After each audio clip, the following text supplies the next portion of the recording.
Cet atelier donc, rentre dans le cadre des activités de la CSPO.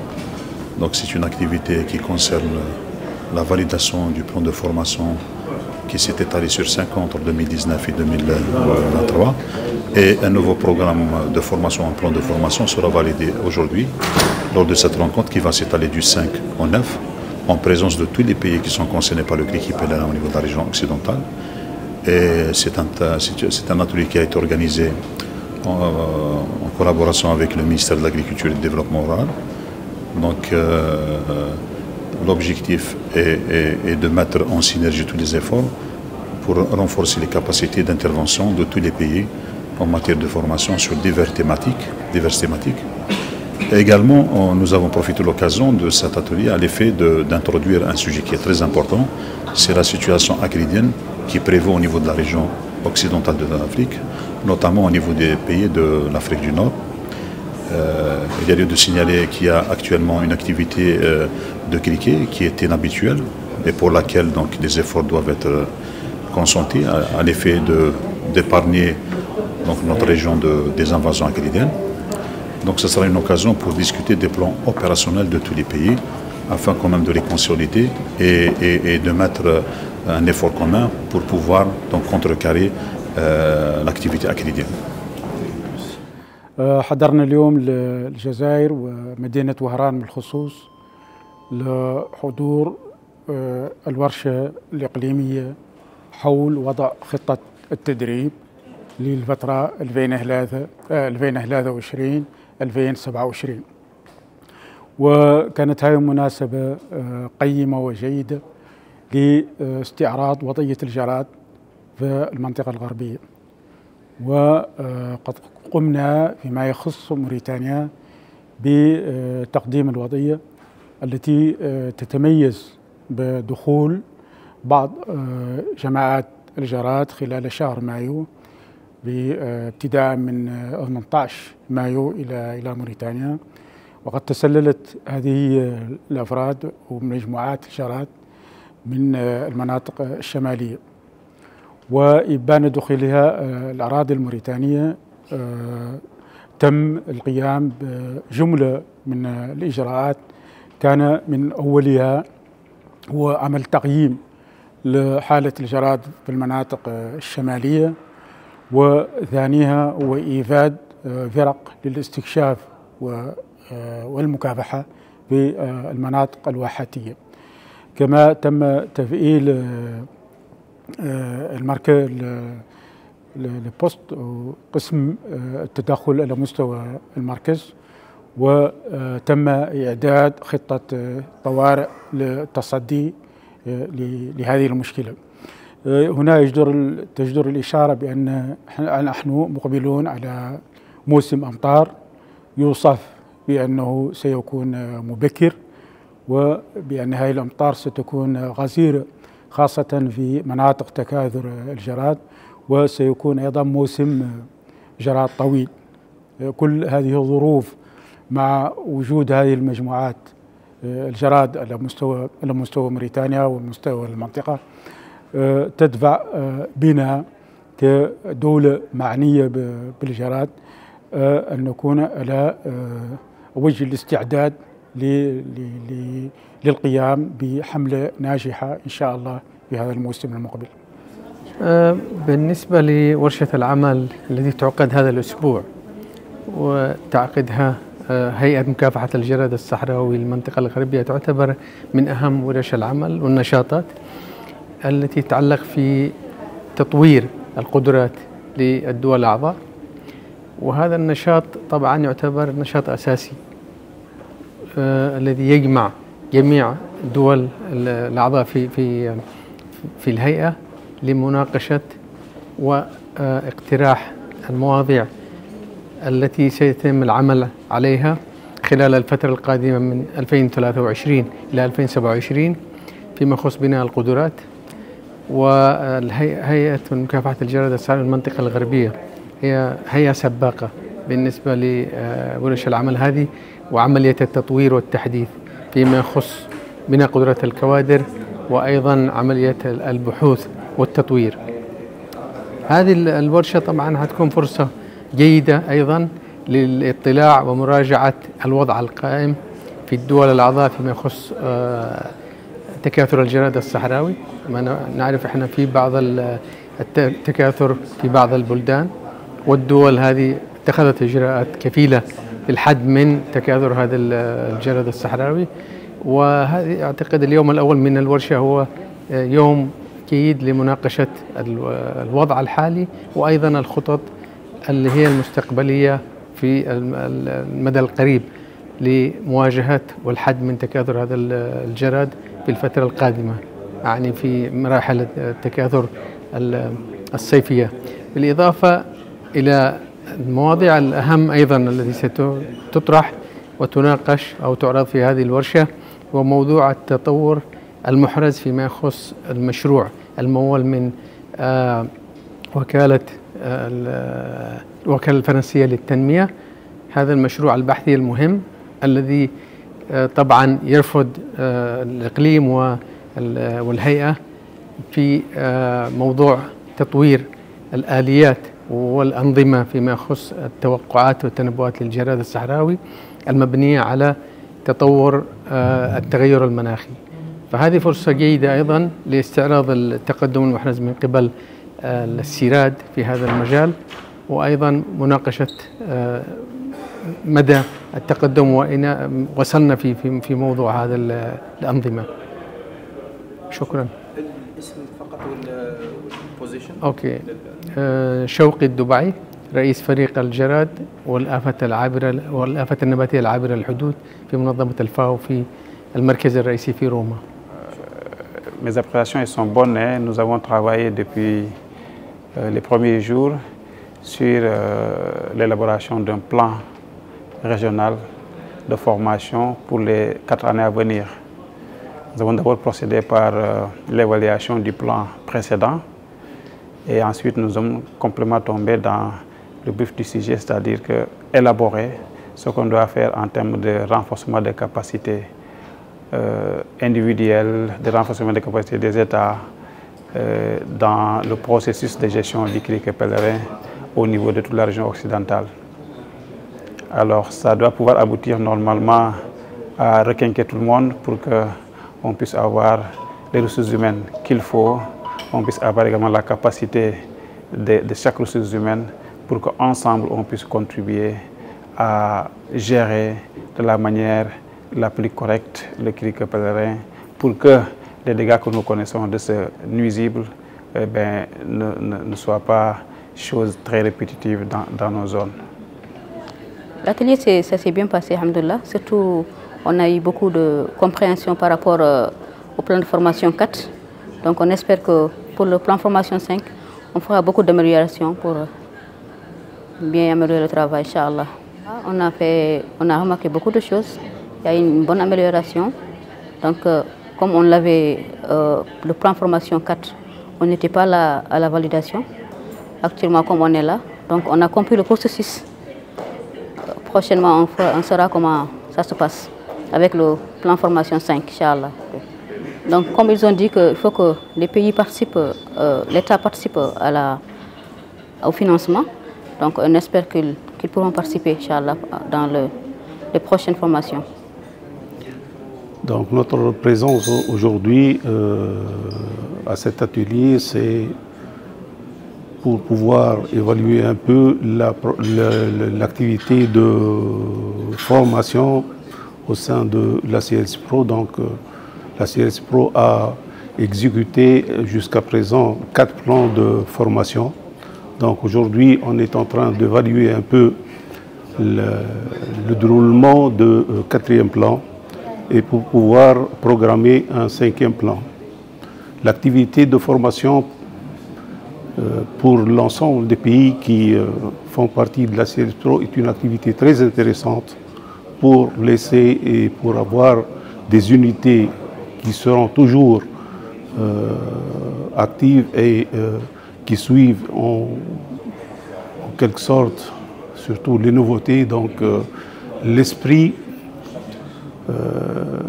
qu'on a adopté pour la préparation de ce plan, c'est de rester dans les axes stratégiques de la CSPRO, surtout concernant la lutte préventive et aussi le fait de voir un peu les nouveautés et sur le plan technique et scientifique. Donc j'espère qu'à la fin de cet atelier, donc, on sortira avec un plan de formation 5 qui prendra en l'ensemble des besoins des pays. Et j'espère que lors de l'exécution de ce plan, donc, comme j'ai dit précédemment, donc l'ensemble des unités de lutte anti-acridienne resteront fonctionnelles et suivront un peu l'évolution technique et scientifique et pourront mettre en application la lutte préventive pour pouvoir préserver nos pays de cette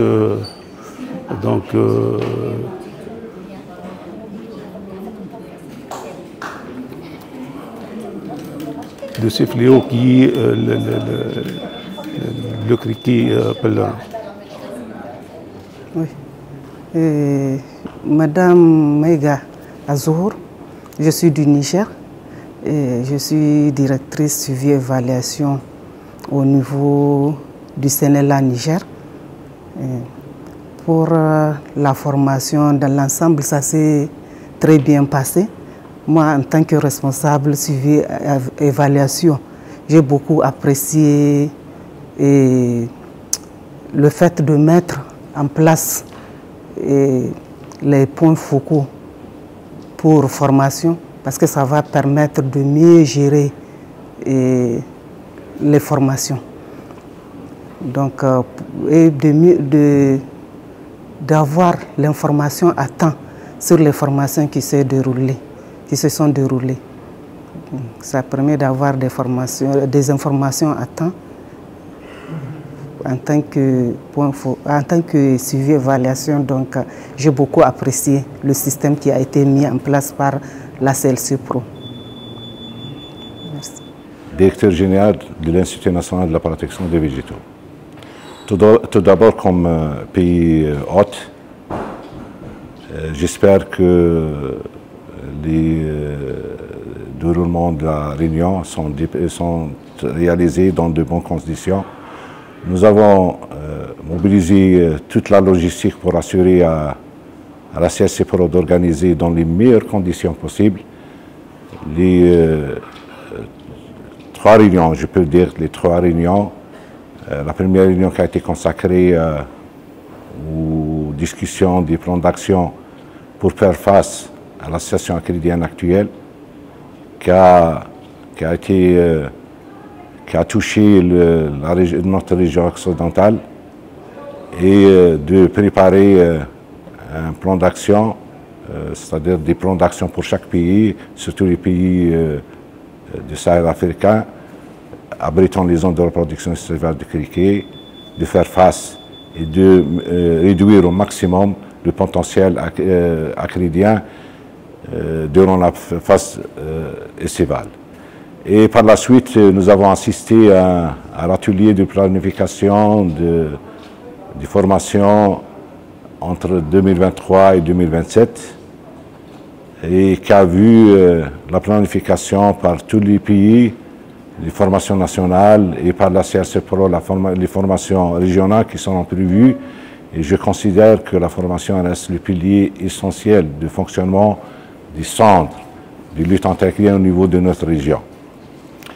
Et demain, Inch'Allah, nous allons finir avec la validation du modèle qui a été préparé par le CERAD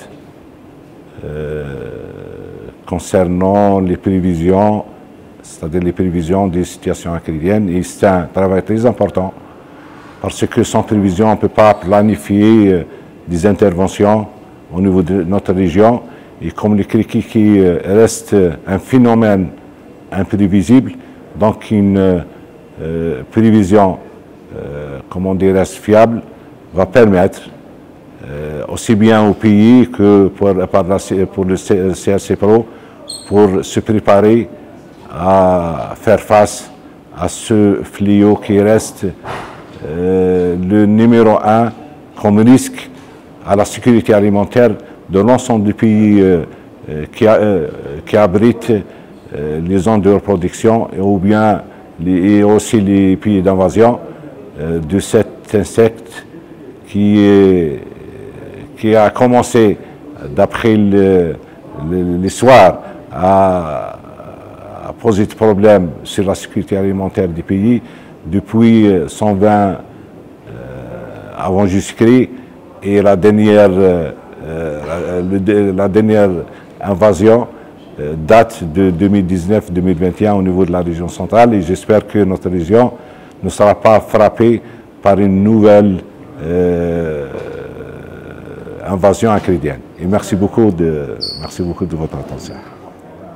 الاسم صلاح موسى مبارك، مشارك في ورشة العمل عن دولة ليبيا. أول مرة تمت مشاركتنا عن طريق مركز الجراد الصحراوي ليبيا. نشكر الشعب الجزائري ونشكر على الافتتاح والاستقبال الحافل لدولة الجزائر، ونشكر مدير المنظمة الغربية المقرة بالجزائر. وتمت المناقشة في الأسبوع الماضي، مناقشة ورشة العمل في السنوات السابقة، ومناقشة ورشة العمل للسنوات المتقدمة اللي عند 2027 من 2023 لعند 27. وتم الاختتام اليوم يوم الجمعة. ونشكر جميع من ساهم من الإعلاميين من مدير المنظمة، وكان حاضر معنا منظمة الفاو الأخ اليمني، وشكرا بارك الله فيه. والشكر للجميع كلهم، والشكر لمن ساهم في هذه الدورة. الشكر للإعلاميين، الشكر للأخوة هشام وخالد، والشكر لجميع المشاركين من دول أعضاء المنطقة الغربية. والسلام عليكم. Mohamed Lamine Hamouni, je suis le secrétaire exécutif de la commission de lutte contre les criquets pèlerins dans la région occidentale. L'atelier de planification du plan de formation régional 5 qui s'est tenu à Oran cette semaine a permis de revoir les points forts et faibles du plan régional précédent qui a couvert l'année 2019-2022. Il a permis de donner une base de discussion pour l'élaboration du nouveau plan. Mais avant ça, et suite à l'évolution de la situation acridienne dans la région et notamment dans les pays de l'Afrique du Nord, le premier jour a été consacré à une analyse de la situation acridienne, et cette analyse a permis d'élaborer un plan d'action, d'anticipation au profit des 4 pays de la ligne de front, car comme vous le savez, les pays de la ligne de front commencent la campagne estivale dès le mois de juin, avec des prévisions d'une météo qui fait état des pluies précoces et des pluies tardives cet hivernage. Donc c'est suite à ces prévisions météo, suite à la situation acridienne, à son évolution probable, que nous avons élaboré un plan d'action qui a été validé et budgété et que nous allons mettre en œuvre au cours des mois prochains. Par rapport à la formation, je pense que c'est l'un des événements les plus réussis dans la mesure où le plan a été bien élaboré. Un schéma de planification des activités de formation en relation avec le renforcement des capacités a été validé aujourd'hui, qui décrit les formations régionales, les formations nationales, les formations de longue durée et les outils de suivi de l'exécution pédagogique, technique et financier de ce plan sur les 4 prochaines années. C'est le lieu de remercier le pays hôte, l'Algérie, pour toutes les facilités accordées pour la réussite de cet atelier, et la remercier aussi pour tout l'appui qu'elle apporte au secrétariat de la commission, dont le siège est Alger.